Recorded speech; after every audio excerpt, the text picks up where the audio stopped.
Monday, August 3rd, driving to San Diego to work. I actually have work. I'm going to sound like a broken record, but I don't get to a lot of an audience, and there is something that I just have to keep enforcing and discussing and trying to get through to everyone about democratic socialism. There seems to be this conservative misclassification of that term, intentionally so, or from ignorance, I don't know, probably both. But there's two kinds of socialism. There's good socialism and then there's bad socialism. So let me explain about the good socialism first, because we do have some good socialism here in this country. What socialism is, essentially, is regulated capitalism. That's all it is, and that's the good socialism. What's bad socialism is unregulated, unbridled, free trade capitalism that allows Wall Street banks and multinational corporations to do whatever they want, and their only decision is based on profits, maximizing profits. So first I want to just go through the bad socialism really quick. Perfect example, 2008 crash. That was caused by Wall Street gambling with home loans and selling, bundling, packaging these underperforming loans into AAA securities.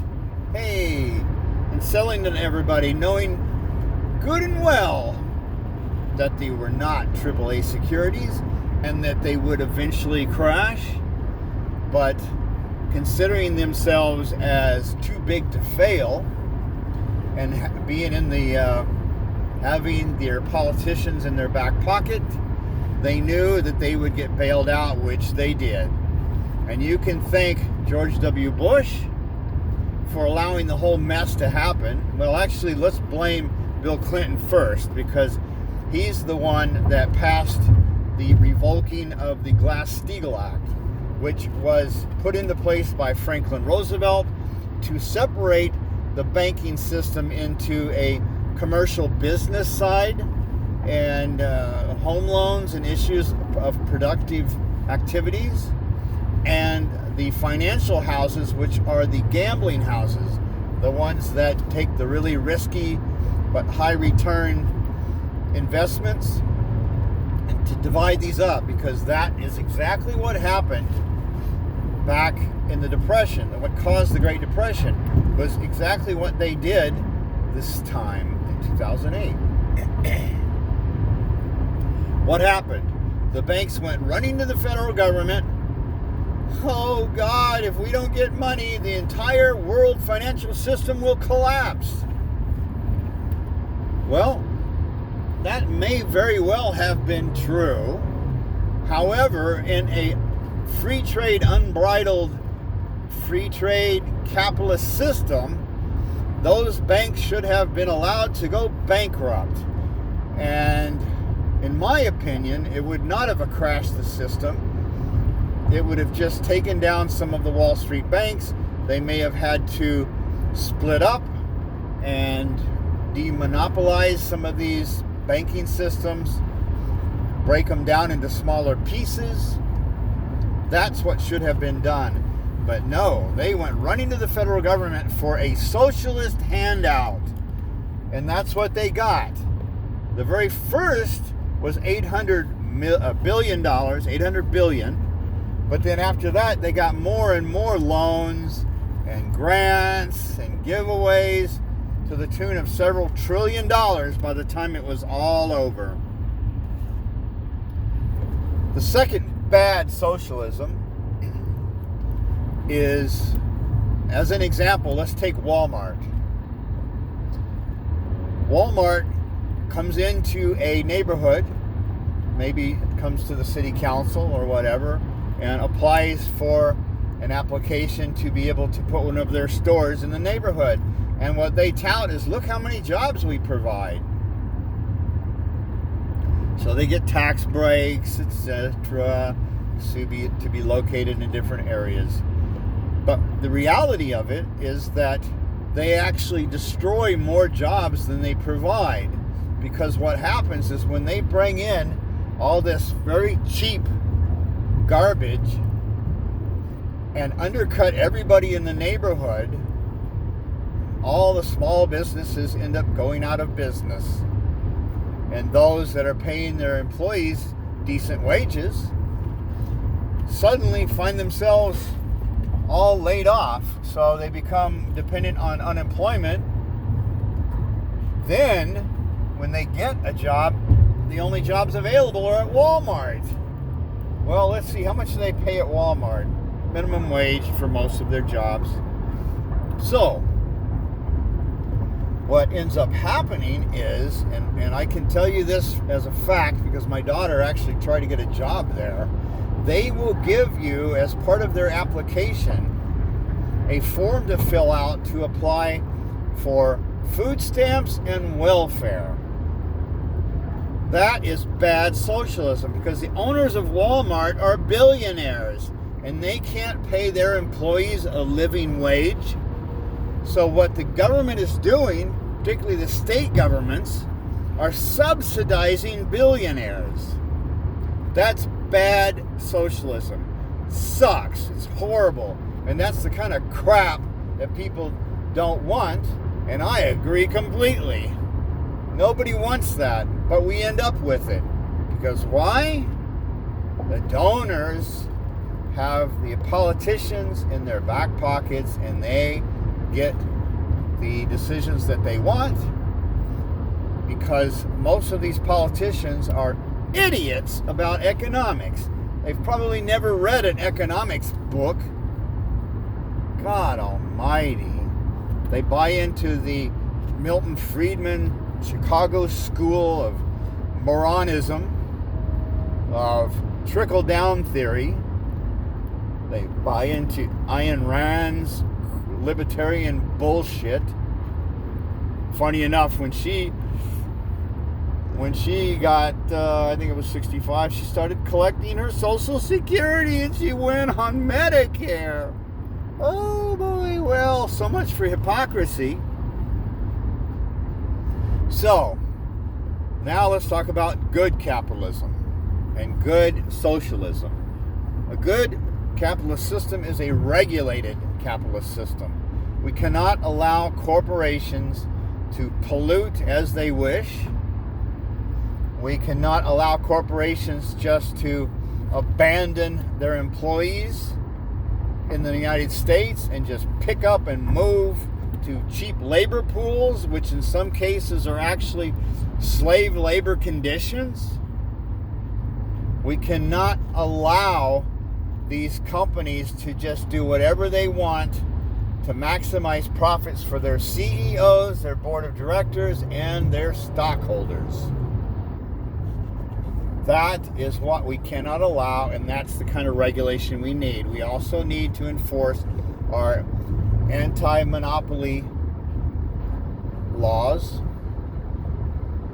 We need to break up some of these really big banks and really big corporations. We don't need companies like Google controlling 70% of all the search engine searches. We need to break up these companies into smaller pieces because what we're ending up with is huge corporations like Amazon and Google, which control basically what people think, what people buy. They have access to all of the metadata. They can sell your data. They use your data on search engines. Facebook controls what you think. Google and YouTube, which we are actually on right now, They control. They decide who can be heard and who can't be heard. So a lot of us just fall under the radar, because I'm sure if they heard any of my rants, they'd probably cut me loose. You know, they already cut Alex Jones loose. I know what a lot of people think about Alex Jones, and he is over the top in many cases, but he is accurate in other cases. There is a movement for a globalist takeover and a one world currency and a one world army. There is a push for that.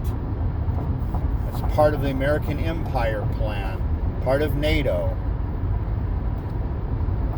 Nevertheless, he's been deplatformed. A lot of progressives have been demonetized and deplatformed.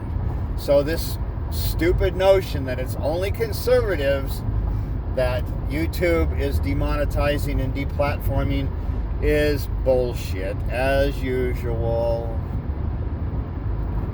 We've got all of our media owned by 6 major corporations.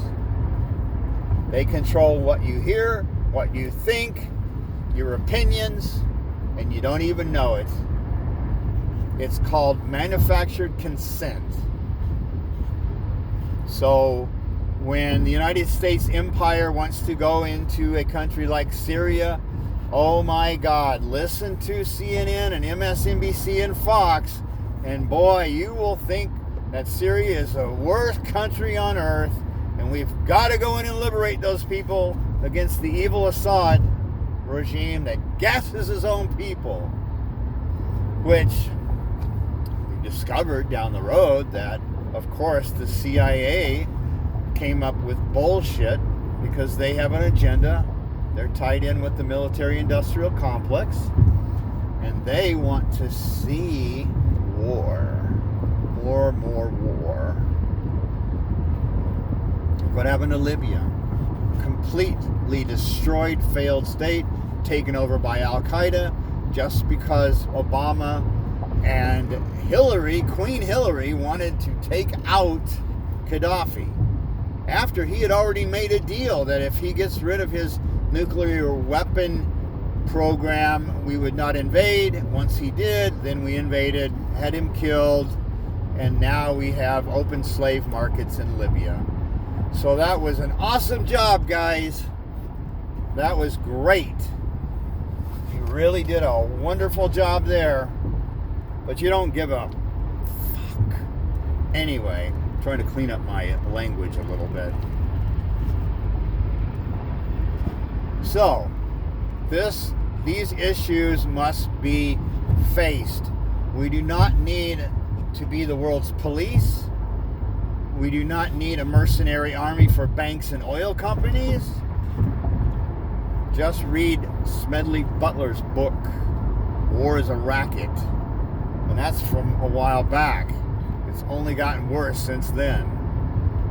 We have sanctions against Russia, sanctions against Venezuela, sanctions against Iran, and ironically, Saudi Arabia is the funder and supporter of terrorism. It's been proven. They financed Al-Qaeda. They financed the people that attacked us in 9/11. It's been proven in court. It's been proven. The families of the deceased, of the victims of 9/11 attacks on the World Trade Center, went to court, tried to sue the Saudis, and there is no doubt about it. They finance terrorism, but they're our buddies because they do what we want. They're a royal family, a so-called royal family that runs that frickin' country, the Saud family. Give me a frickin' break. Not royalty. They're a gangland punk family that pushes everybody around. Cut a deal with the British royal family. They actually answer to the British royal family. That's who gives them their orders. None of this can be disputed. So let's have more good social programs. Let me make a list, a real quick list of good social programs. Social Security, Medicare, free elementary school, free high school, the electric grid, the sewer systems, fresh water piped to every home in this country, roads and curbs. We've got the CDC. Maybe they work pretty well, maybe they don't. But we have the FDA. We have all kinds of different agencies like the EPA. These are all social programs. Even the U.S. mail service is subsidized. Because if you want to pay double or triple to have a mail or a package sent, then you can run over to FedEx or you can run over to UPS if you want. Anyway, there's a lot of other programs that people like, but I hear, oh, socialism, oh God, it's horrible, it's terrible, here come the communist hordes over the hill, it's a communist revolution, oh my God, start shooting the protesters. That's what you'll hear from certain conservative commentaries. It's insane. These people know absolutely nothing about history. They're idiots, they're uninformed, they're uneducated. Yet they are making decisions and forming the what's called manufactured consent of these insane policies. Jeez. Anyway, so anybody who wants to get rid of all of these great, wonderful social programs, then what you're going to end up with is a feudalist system, which means that you have, it's basically an oligarchy. You have a very small percentage of very powerful, rich people that run the system at the top, and everybody else gets screwed, like what's happening now. We're heading towards more and more feudalism. And that's why I have made a couple of videos about the Epstein case, because we can take down this oligarchy because they were all involved with Epstein. Look at the British royal family. They've been involved in pedophilia for years. Look at the Jimmy Savile case. We had the Franklin pedophile ring here in the United States. That went nowhere. Then we had the great Alan Dershowitz. Got Epstein off with an 18-month sentence, work release program, and immunity for all his co-conspirators, including Alan Dershowitz. What a criminal, despicable operation. It's disgusting. What judge signed off on that? And if Ghislaine Maxwell wants to use that as somehow her defense, good luck, because that was an illegal ruling, because none of the victims were ever given any information about that disgusting deal that was cut with the Florida judge and Dershowitz and his filthy team of corrupt lawyers. And by the way, Alan Dershowitz has been accused of having sex with minors. And after seeing this horrendous deal that was cut, I wouldn't be surprised if he's guilty as a vulture. So anyway, that's why I want to emphasize socialism is your friend and bad socialism is your enemy. We need to know the difference. Read a book, for God's sake. Find out about what the labor unions and the socialist movements did during the Great Depression and how we ended up with a 40-hour work week, how the labor unions were able to end the child labor laws. Read a damn book, will ya? For God's sake. All right, signing off. Have a great Monday.